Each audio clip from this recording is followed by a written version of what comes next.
Hello मित्रांनो, स्वागत आहे तुमचं मराठी ॲस्पायरंट या यूट्यूब चॅनलवर. मित्रांनो, आजच्या व्हिडिओमध्ये मी तुम्हाला एक तलाठी एक्झाम क्रॅक करण्यासाठी बेस्ट स्ट्रॅटेजी देणार आहोत, जी की 8-10 महिन्यांची असेल. ठीक आहे, बघा मित्रांनो, मी स्वतः एक्झाम क्रॅक केलेली आहे, त्यानंतर तुमच्यासमोर इथं उभं झालो आहे तुम्हाला गाईड करायला. ठीक आहे, मी स्वतः एक्झाम क्रॅक केली आहे, स्वतः टॉप लेवलचा स्कोर घेतला, एक टॉपरचा स्कोर म्हणून तुम्ही माझा स्कोर तुम्ही कन्सिडर करू शकता. दाखवतो माझा स्कोर, काळजी करू नका.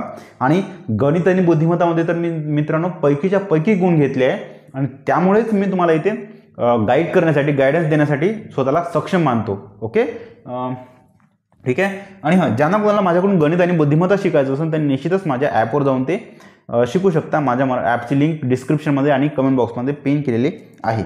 बघा, मी स्वतः तलाठी भरतीमध्ये 2019मध्ये पैकीच्या पैकी गुण घेतले, 50 पैकी 50 गुण घेतले, आणि तलाठी भरती 2023मध्ये 50 पैकी 50 गुण घेतलेले आहे. म्हणूनच ज्या बॅचचं नाव मी आउट ऑफ मॅथ्स हे ठेवलेलं आहे. ठीक आहे, चला क्वेश्चनला वळतो. हे माझे रिझल्ट्स आहे, पाहून घ्या. तलाठी भरतीने हा स्कोर वगैरे बघून घ्या.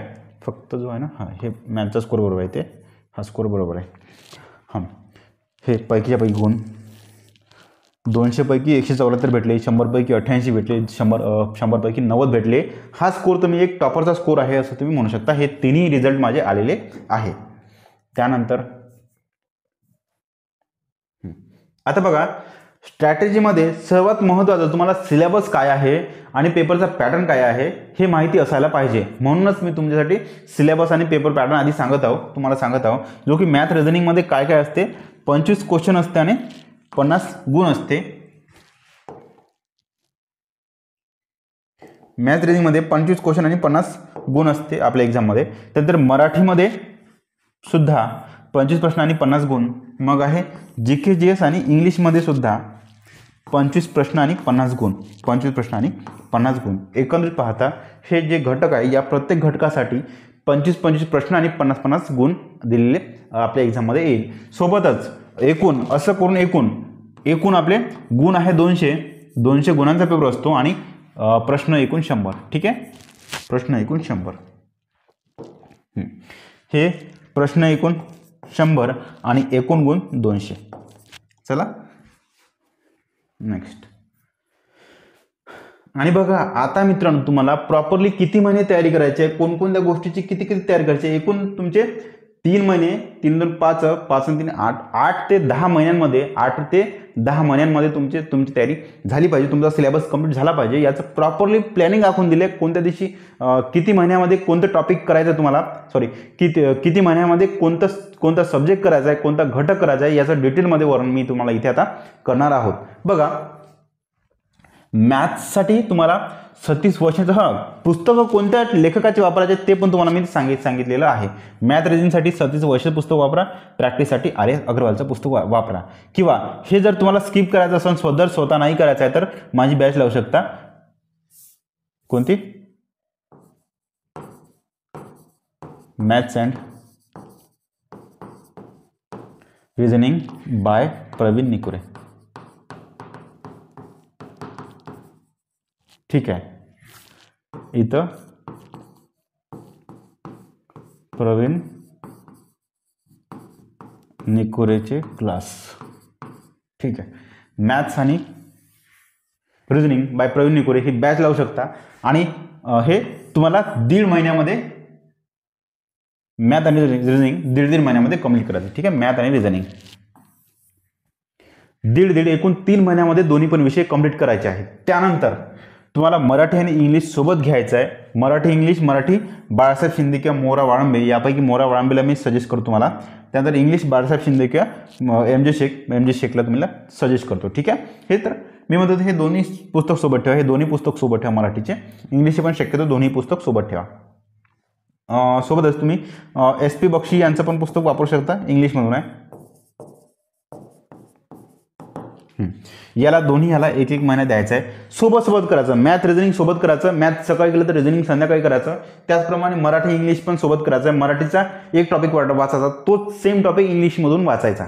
ठीक आहे, ही अभ्यासाची पद्धत आहे मित्रांनो. आणि याच पद्धतीने मी स्वतः एक्झाम क्रॅक केले. तलाठी एक्झाम क्रॅक केली, इतरही एक्झाम मी स्वतः क्रॅक केली आहे. प्रॉपरली प्लॅनिंग करून क्रॅक केले आहे. आणि याच गोष्टी माझ्या स्ट्रॅटेजीमधून तुम्हाला दिसत आहे, नेहमी आजपर्यंत दिसत आले, आता दिसत आहे आणि समोर पण दिसत राहील. ठीक आहे. बघा, तुम्हाला एक गोष्ट जाणवली असेल की इतरांच्या स्ट्रॅटेजीपेक्षा माझी स्ट्रॅटेजी थोडीशी वेगळी तुम्हाला दिसत आहे. का यामागचं कारण की मी स्वतः एक्झाम क्रॅक केली आणि तुम्हाला स्ट्रॅटेजी बनवून देत आहो.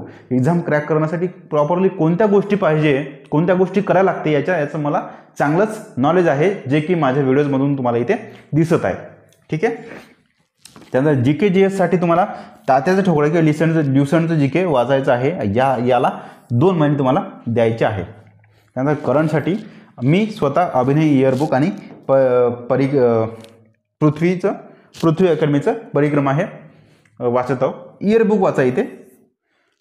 बघा, मी अभिनवचं इयरबुक वाचायचो आणि हे जे आहे ना परिक्रमा हे मासिक वगैरे वाच. ठीक आहे. मासिक वाचू शकता किंवा इयरबुक वाचा. 6 मासिक येते, 6 माही वाचू शकता. हे जे अभिनवचं आहे ना हे जरा सोपी आहे, मी स्वतः वाचो अभिनवचं. आणि हे जे पृथ्वीचं होतं ना ते सपोर्टिंग ठेवायचं. मी स्वतः अभिनवचं वाचायचो. ठीक आहे. याला तुम्ही 1 महिना द्यायचा आहे. असे एकूण मित्रांनो तुमचे 8 महिने इथे झाला आहे. 3 महिन्यामध्ये तुम्हाला मॅथ रिझनिंग करायचं आहे. त्यानंतर मराठी आणि इंग्लिश करायचं आहे 2 महिन्यामध्ये. त्यानंतर तुम्हाला GK 2 महिन्यात आणि करंट 1 महिन्यात. ठीक आहे. या गोष्टी तुम्हाला करायच्या आहे. बघा, हा जो सिक्वेन्स आहे ना वरून खाली, याच सिक्वेन्सनं तुम्हाला स्टडी करायचा आहे. सुरुवातीला मॅथ रिझनिंग करायचं आहे. सर्वात जास्त वेटेज असणारा टॉपिक तुम्हाला मॅथ रिझनिंग करायचा आहे. त्यानंतर मग मराठी आणि इंग्लिश, म्हणजे काय तर सिलेबसच्या मानाने जास्तीत जास्त मार्क्स मिळवून देणारे हे घटक आहे. मॅथ रिझनिंग तुम्हाला पैकीच्या पैकी मार्क मिळवून देते. कमी सिलेबस आणि क्वेश्चनची निश्चितता, त्यामुळे तुम्हाला पैकीच्या पैकी गुण मिळवून देणारा मॅथ रिझनिंग आहे. मी स्वतः मॅथ रिझनिंगमध्ये पैकीच्या पैकी गुण घेतले आहे. त्यामुळे तुम्हाला मी सजेस्ट करतो आणि त्यामुळे माझी बॅच तुम्हाला सजेस्ट करतो. माझ्याकडून क्लास करा हे सजेस्ट करतो. माझ्याकडून गणित बुद्धिमत्ता शिका हे सजेस्ट करतो. ठीक आहे. त्यानंतर आहे मराठी आणि इंग्लिश. सिलेबस बांधून आहे, कमी सिलेबस नाही म्हणता येणार, परंतु एक निश्चित असा सिलेबस आहे आणि क्वेश्चन्सची निश्चितता आहे की या ठिकाणाहून या ठिकाणाहून या टॉपिक्सहून क्वेश्चन तुम्हाला निश्चितपणे दिसेल. हे एक निश्चित आहे. फक्त GK GS आणि करंट यामध्ये खूप वास्ट सिलेबस आहे, खूप मोठा सिलेबस आहे. त्यामानाने क्वेश्चनची निश्चितता नाही, क्वेश्चन कोणत्या टॉपिकवरून विचारणार आहे ही निश्चितता नाही. त्यामुळे तुम्ही सर्वात जास्त कमी फोकस, म्हणजे खूप कमी फोकस, सर्वात जास्त कमी फोकस म्हणू शकता. सर्वात कमी फोकस तुम्ही GK वर करा आणि सर्वात शेवटी GK करा आणि करंट, GK आणि करंट सोबत. ठीक आहे. आता बघा, डेली तुम्हाला 6 तास तरी स्टडी करायचा आहे. प्रत्येक दिवसाचं तुम्हाला हे करतं, बायफर्गेशन म्हणा किंवा विभागणी करतं. प्रत्येक याचं सकाळी काय करायचं, दुपारी काय करायचं, सकाळ दुपार संध्याकाळ कोणत्या टायमिंगमध्ये अभ्यास करायचं सगळं तुम्हाला मी डिटेलमध्ये सांगतो. अगदी सगळ्या पूर्ण तासाची तुम्हाला पूर्ण 4-4, 3-3 तासाचा स्लॉट पाडून तुम्हाला विभागणी करून देत आहोत. ठीक आहे. ही पहा, मी ज्या पद्धतीने करायचो त्याच पद्धतीने तुम्हाला मी इथे शिकवत आहो, गाईड करत आहो. ओके. चला, मॉर्निंगला सकाळी थोडं फ्रेश वगैरे होऊन 7 ते 12 अभ्यास करायचा. या 7 ते 12 पैकी तुम्हाला 4 तास अभ्यास करायचा आहे. 7 ते 12 5 तास होते, परंतु या 5 तासांपैकी कुठेतरी तुम्हाला 4 तास प्रॉपरली अभ्यास झाला पाहिजे. एक तर तुम्ही 8 ते 12 करा किंवा 7 ते 11 करा.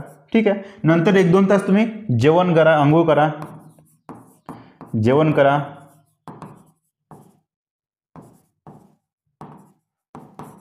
करा, काही लोकांनी इथं अंघोळ केली असेल तर ठीक आहे. 7च्या आधी काही लोकांनी अंघोळ केली असेल तर फक्त इथे जेवण करा, थोडा आराम करा. ओके. या गोष्टी करायचे. नंतर मग पुन्हा आफ्टरनूनमध्ये दुपारच्या वेळेमध्ये 2 ते 5 या दरम्यान तुम्हाला कुठेतरी 2 तास अभ्यास करायचा आहे. मग तुम्ही 2 ते 4 करा किंवा 3 ते 5 करा. ओके. पुन्हा मित्रांनो 5 पासून 6 पर्यंत अर्धा 1 तास तरी थोडंसं मस्त विरंगुळा करा, चहा वगैरे प्या. त्यानंतर इव्हिनिंगला सायंकाळी 6 ते 8 इथे 1-2 तास अभ्यास करायचा आहे. त्यानंतर 9 ते 12 इथे 1-2 तास अभ्यास करायचा. असे एकूण तुम्हाला 3 तास इथे अभ्यास करायचा आहे इव्हिनिंग आणि नाईटमध्ये. ठीक आहे. इव्हिनिंग आणि नाईटमध्ये, सायंकाळी आणि संध्याकाळीमध्ये तुम्हाला जवळपास 3 तास अभ्यास करायचा आहे. जे की तुम्हाला सायंकाळी 6 ते 8 या दरम्यान 1 तास करायचा आणि 9 ते 12 या दरम्यान 2 तास अभ्यास करायचा. ठीक आहे. मग तुम्ही 6 ते 7 करा इथे किंवा 7 ते 8 करा, कोणताही 1 तास तो प्रॉपरली अभ्यास झाला पाहिजे. 1 तास. ठीक आहे.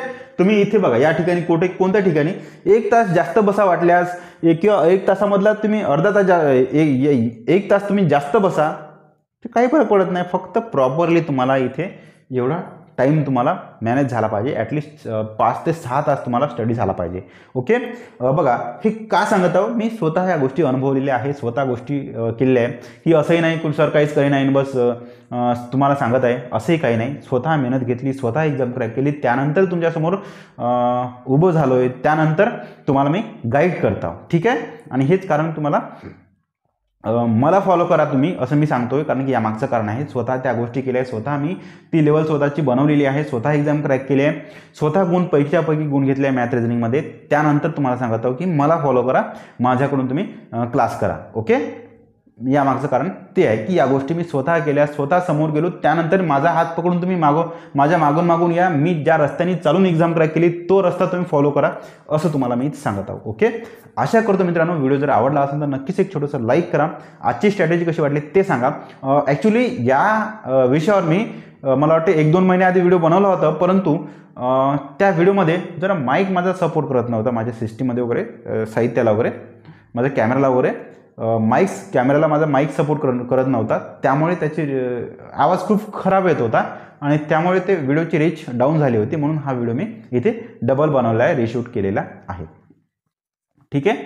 आशा करतो व्हिडिओ आवडला असेल तर नक्कीच एक छोटंसं लाईक करा. थँक्यू.